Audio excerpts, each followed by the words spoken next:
Hey kids, it's Papa. You ready to explore the Bible?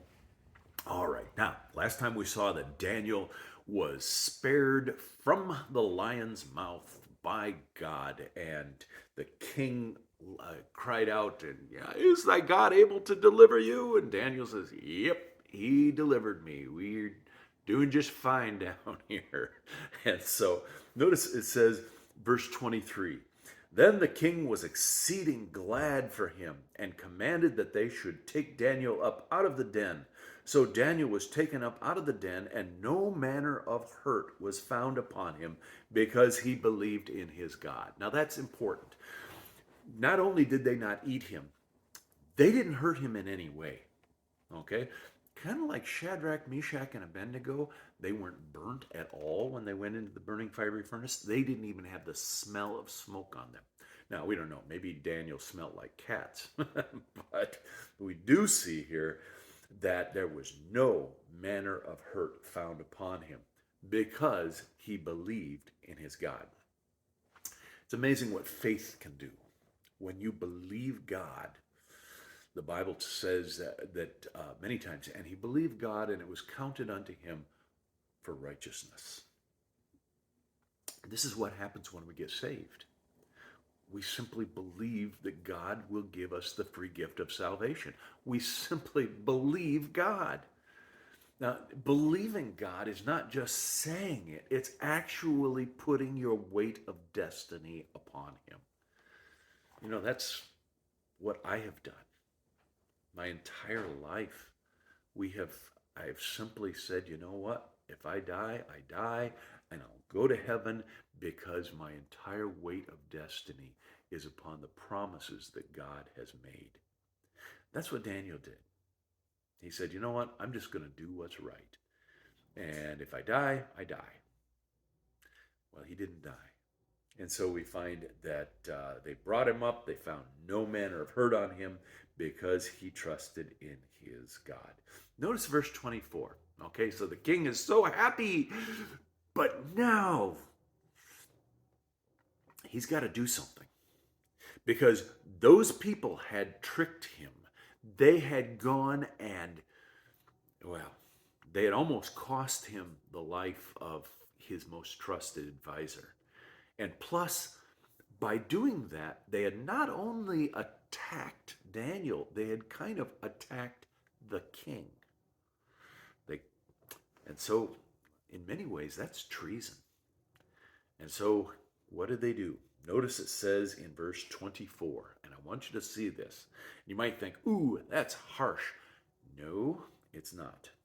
And the king commanded, and they brought those men which had accused Daniel, and they cast them into the den of lions, them, their children, their wives, and the lions had mastery of them, and break all their bones in pieces, ever they came at the bottom of the den. Okay? Yeah, they all died. You say, wait a minute here. Their children and their wives too? Yeah, that was what their society would do back then. If a person had committed treason, not only would they die, but all of their family would die as well. And it was not just a punitive thing, in other words, a punishment, it was also a preventative thing so that other people would say, ooh, wow, I don't want that to happen to me. I'm not going to do that. But it was also, if someone has committed treason, they may have indoctrinated their family to not trust the government and to commit treason. And so they're kind of stopping them, the kids and the wives, from committing treason in the future as well. So, however you want to justify this, it was according to their laws back then that if you commit treason, that's what's going to happen to you. Now, there might have been those who would say, well, you know, the lions didn't kill Daniel because maybe they weren't hungry. Oh, really? The Bible says that all of their bones were broken before they even got to the bottom of the den. Now, it's probably a long way down to the bottom of the den in this cave system. But what a terrible way to die. And those lions, maybe they were hungry all night. Maybe they were upset that they hadn't had their dinner. Well, they had it. And they killed all of those people. Now, we don't know how many of them died.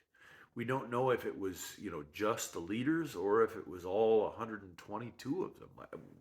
We just don't know. But we find that when you commit treason, you have to pay for it. And that's what they did. But then notice also, then Darius the king, notice verse 25. Then Darius the king wrote unto all the people, nations, and languages that dwell in all the earth, peace be multiplied unto you. I make a decree that in every dominion of my kingdom men tremble and fear before the God of Daniel. For he is the living God and steadfast forever. And his kingdom, that which shall not be destroyed, and his dominion shall be ever unto the end. He delivereth, and he rescueth, and he worketh signs and wonders in heaven and in earth, who hath delivered Daniel from the power of the lions. So this Daniel prospered under the reign of Darius and to the reign of Cyrus in the Persians. So, what a wonderful life Daniel had. And God blessed him because he simply obeyed. What have we learned from this? Well, we've learned several things. We've learned that it is best just to do the right thing. We have learned that you have to watch out for people who flatter you and say nice things because they might have ulterior motives. We've learned that when someone tempts us and causes us to put ourselves in a position where others are hurt, wow, we need to get that right, as Darius did. And then we've learned that when we trust God, he is going to bring us through. One way or the other, he's going to bring us through. Now, we've also learned that when you attack the king, you had better be victorious. Because if you don't kill the king, he's going to kill you. And that's what happened to all of those people. So, what lessons did you learn from this? Yeah, think about it. Give me a couple lessons that you learned from this study of Daniel and the lion's den. Hey, love you guys. See you later. Bye.